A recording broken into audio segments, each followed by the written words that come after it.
Hello students, welcome to my classroom. बेटा, this is your science worksheet number 36 जो आपको 24 फरवरी यानी कि वेडनेसडे को सबमिट करनी है। इसका पीडीएफ लिंक नीचे आपको डिस्क्रिप्शन बॉक्स में मिल जाएगा। और वर्कशीट स्टार्ट करने से पहले आप हर बार की तरह वर्कशीट नंबर, डेट, अपना नेम और अपनी क्लास टीचर का नेम ज़रूर मेंशन करें। आज हम अपना चैप्टर कंटिन्यू कर रहे हैं फोर्स एंड प्रेशर। तो हमने पढ़ा था कि पुल और पुश, किसी भी चीज़ को पुल करना या पुश करना क्या कहलाता है? Force. So we have learn that the force applied on an object in the same direction add to one another. और अगर जो फोर्स है वो एक ही डायरेक्शन में अप्लाई हो रहे हैं दोनों, तो हम उनको ऐड कर देते हैं, राइट? तो force applied on an object can change its speed. अगर हम किसी भी ऑब्जेक्ट पे फोर्स लगाएंगे तो उसकी स्पीड जो है वो चेंज की जा सकती है।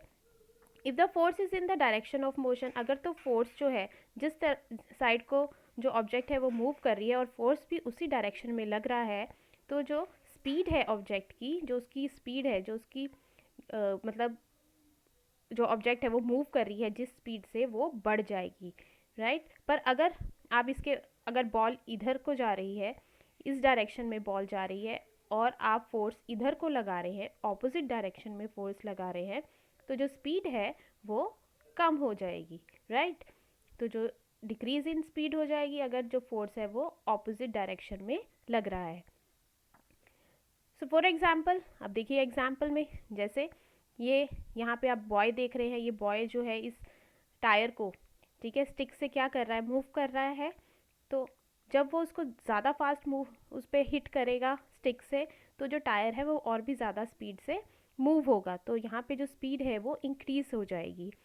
अब यहाँ पे अ गोल कीपर ड्राइव्स और jumps to save the goal.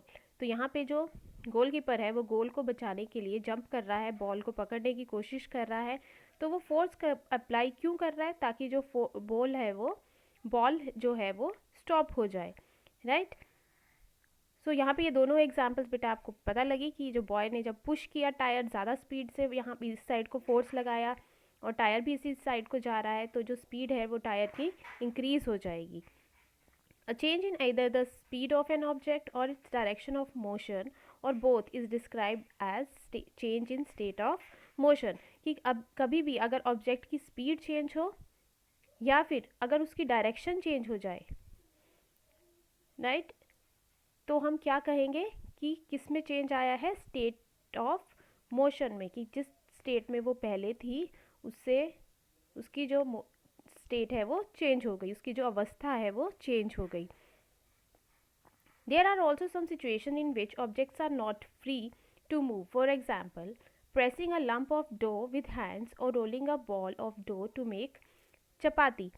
तो यहाँ पे जो ऑब्जेक्ट है वो अपने आप मूव नहीं कर रही है, हम रोल कर रहे हैं, जो आटा है हम उसको रोल करते हैं अपने हैंड से चपाती बनाने में, right? The application of force in these cases led to change in shape of an object. यहाँ पे जो हम क्या कर रहे हैं, जो हमारा जो आटा है उसकी शेप को चेंज कर रहे हैं, राइट? तो यहाँ पे जो ऑब्जेक्ट है वो मूव नहीं कर रही बेटा, उसकी शेप जो है वो चेंज हो रही है। So let's do the question answers. First question is, give two examples of situation in which there is change in state of motion of an object due to force। तो force के कारण object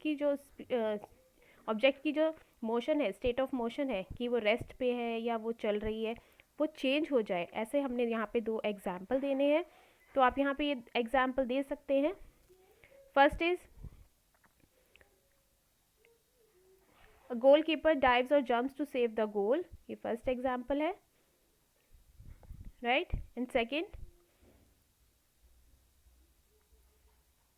अ boy, ये आप लिख लीजिएगा, boy applying force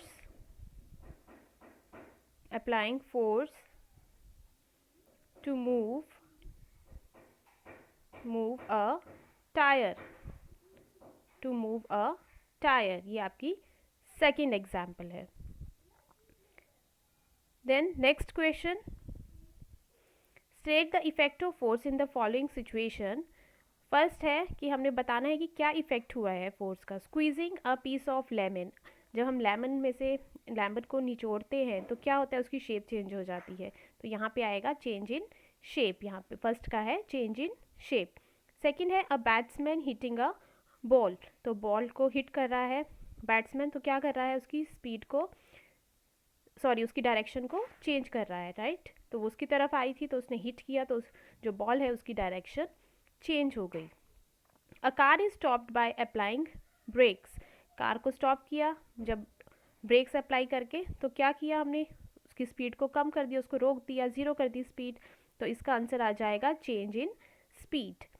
और डी का blacksmith hammers a hot piece of iron, iron को हथौड़े से पीट रहा है, तो उसमें क्या होगा, जो लोहा है उसकी शेप जो है वो चेंज हो जाएगी। तो डी का आंसर आएगा आपका change in shape. Now give two examples from your surrounding where force can change the direction and state of motion। तो हमने दो examples देनी है जिसमें direction change हो जाए या फिर मोशन चेंज हो जाए, स्टेट ऑफ मोशन चेंज हो जाए, मीन्स ऑब्जेक्ट जो है वो मूव करना शुरू कर दे। तो वन एग्जाम्पल तो बेटा आपकी यही हो जाएगी, a batsman hitting a ball, ये फर्स्ट एग्जाम्पल लिख लेंगे आप, a batsman hitting a ball. And second example आप यही लिखेंगे, a car is stopped by applying brakes, a car is stopped by applying brakes, right. उसके बाद है what happens if applied force is in the direction opposite to the direction of motion, क्या होगा अगर जो फोर्स हम apply कर रहे हैं ऑब्जेक्ट पर वो किसके ऑपोजिट होगा, जिस डायरेक्शन में ऑब्जेक्ट मूव कर रही है। ऑब्जेक्ट, अब आप मान लीजिए कि जो ऑब्जेक्ट है वो बॉल जो है वो इधर को मूव कर रही है और हम फोर्स लगा रहे हैं इधर को, तो जो ऑब्जेक्ट है उसका क्या होगा, वो उसकी स्पीड जो है वो कम हो जाएगी, it will reduce the speed of then object. तो आप इसका आंसर यहाँ से लिखेंगे, it results in a decrease in the speed of object, की जो स्पीड है वो कम हो जाएगी। तो ये है आपके लास्ट क्वेश्चन का आंसर। तो ये थी बेटा आपकी science worksheet number 36, and do it very carefully, और इसको साथ साथ लर्न भी करते रहिए ताकि आप एग्जाम्स में इसको ईजिली अटेम्प्ट कर पाए। And don't forget to like the video and subscribe the channel. Thank you.